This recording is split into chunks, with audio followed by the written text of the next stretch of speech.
যারা উলামায়ে কেরামের বিরোধিতা করে, যে সমাজের ভিতরে দেখবেন, যে দেশের ভিতরে দেখবেন, যারা উলামায়ে কেরামকে কদর করতে জানে না, উলামায়ে কেরামকে মহব্বত করে না, উলামায়ে কেরামের বিরোধিতা করে, এরা কোনোদিন সফল হইতে পারে না।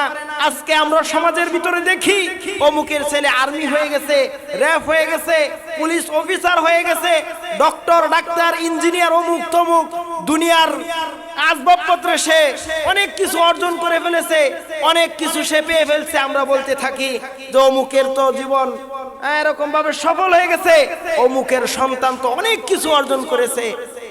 কিন্তু সে যদি এগুলোর পাশাপাশি আখিরাতকে অর্জন না করে, উলামায়ে কেরামের কদর যদি তার ভিতর না থাকে, উলামায়ে কেরামের আজমত যদি তার ভিতরে না থাকে, সে আদৌ কোনোদিন কশিন কালেও সে কোনোদিন সফল হইতে পারে নাই। আল্লাহর এক ওলি আজিজুল হক রহমাতুল্লাহি আলাই, জবরদস্ত এক বুজুর্গের নাম, বহুত বড় এক বুজুর্গ আল্লাহর ওলি। তিনি এরকম ভাবে হাঁটতেছেন আর আল্লাহ পাক জাল্লা শানুহুর পবিত্র নামের তাসবিহগুলো পাঠ করতেছেন আর হাঁটতেছেন। আর ওই অপর দিক থেকে এক যুবক যুবতী উনার পাশ দিয়ে যাচ্ছে, আর উনার পায়ের কাদা লাগার কারণে তাদের শরীরে একটু কাদা লেগে গেছে। এজন্য যুবক আলেমের দিকে লক্ষ্য করে নাই, আজিজুল হক রহমাতুল্লাহি আলাইহির দিকে লক্ষ্য না করে ওই যুবক এসে বলে যে তুমি আমার গার্লফ্রেন্ডের শরীরে প্যাক বরায় দিছো, কাদা লাগায় দিছো, তুমি শরীরের ভিতর কাদা লাগায় দিছো। এই কথা বলে আজিজুল হক রহমাতুল্লাহি আলাইহির এরকম ভাবে গাল মুবারকের ভিতর একটা থাপ্পড় লাগায় দিছে। তখন উনি কিছুই বলেন নাই, মুস্কি একটু ঠোঁটটা বাঁকায় একটু হাসছেন, আর এরকম ভাবে উনি চলে যাইতে শুরু করছেন। যুবক যুবতী যখন কিছু দূর চলে গেছে এরকম ভাবে ভালো জায়গায়, এরপরেও হঠাৎ করে হুঁচট খেয়ে ওই যুবকের এরকম ভাবে পরে পাউটা ভেঙ্গে খান খান হয়ে গেছে। তখন বলতেছে যে এরকম জায়গার ভিতর পাও ভাঙ্গার কারণ কি? অন্য একটা লোক বলল যে নিশ্চয়ই তুমি কারোর সাথে বেয়াদবি করছো, হয়তো কোনো উলামায়ে কেরামের সাথে বেয়াদবি করছো, কোনো আল্লাহওয়ালা বুজুর্গের সাথে বেয়াদবি করছো। তখন বলল যে হ্যাঁ, এমন একজন পাগড়িওয়ালা মুরব্বী মানুষ, তার শরীরে তো এরকম, আমার শরীরে একটু কাদা বরাইছিল, আমার গার্লফ্রেন্ডের শরীরে একটু কাদা লাগার কারণে আমি তো তার গায়ের ভিতরে এরকম ভাবে হাত তুলছি। তো ওই মুরব্বী বলেন, কি সর্বনাশ করছো, এখনো সময় আছে, জলদি যাও।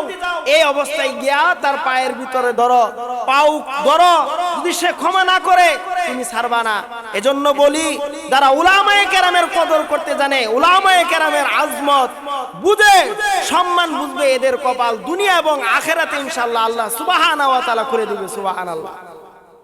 যে জাতি, যে দেশের মানুষ, যে মহল্লার মানুষ, যে গ্রামের মানুষ, যে পরিবারের মানুষ দেখবেন উলামায়ে কেরামের বিরোধিতা করবে, উলামায়ে কেরামের বিরুদ্ধে কথা বলবে, আল্লাহ পাক জাল্লা শানুহু উলামায়ে কেরামের বিরোধিতা করতে, উলামায়ে কেরামের ভুল ধরতে সাধারণ মানুষকে আল্লাহ তাআলা এই অধিকার দেয় নাই। একজন আলেম আরেকজন আলেমের ভুল ধরবে, একজন সাধারণ মানুষ পর্যন্ত একজন আলেমের ভুল ধরাও জায়েজ নাই। এজন্য খুব সাবধান।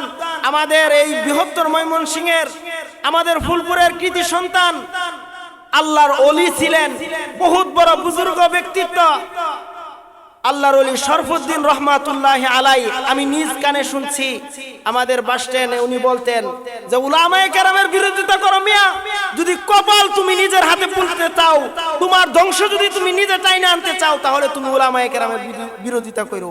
উলামায়ে কেরাম যদি ভুলও করে, এরপরে উনি বলেন, বাস স্ট্যান্ড আমি শুনছি, সকালবেলা বয়ানটা করছিলেন, ওটাই উনার শেষ বয়ান ছিল।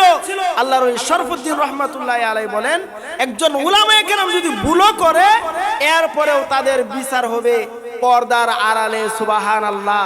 এজন্য আমি আপনি সাধারণ যারা মানুষ, তারা উলামায়ে কেরামের ভুল ধরতে যাব না।